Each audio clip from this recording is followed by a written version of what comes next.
NBC msimu huu mpaka muda huu, sisi ndio timu ambayo tuna matokeo chanya ya 100%. Tumecheza michezo mitatu, tumeshinda michezo yote mitatu. Nafahamu hivi sasa kuna vuguvugu la Simba baada ya kupoteza michezo miwili kwenye michuano ya kimataifa.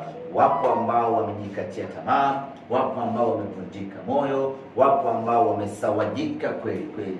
Lakini mimi nichukue nafasi hii kuwarudisha wana Simba katika moyo wa kupambana, hasa katika ligi kuu.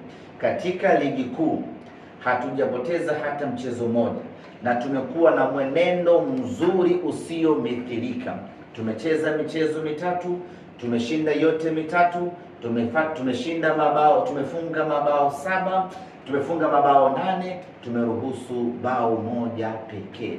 Ni timu yenye takwimu bora kweli kweli katika ligi kuu. Ni timu yenye mwendelezo mzuri kweli kweli katika ligi kuu. Ni timu ambayo tuko sawa sawa katika ligi kuu.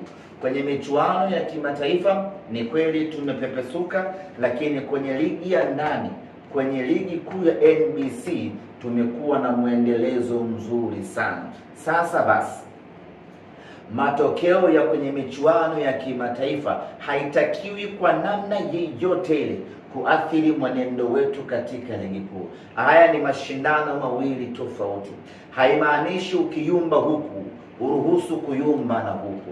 Tumeyumba kwenye michuano ya kimataifa, tunakubali, tunakwenda kujipanga kwa ajili ya kufanya vizuri katika mechi zinazokuja, lakini kwa sasa nguvu yetu, kwa sasa focus yetu, na kwa sasa tunachopaswa kuwekeza nguvu ni michezo yetu ya ligi kuu ya NBC, tukianza na Mbeya City.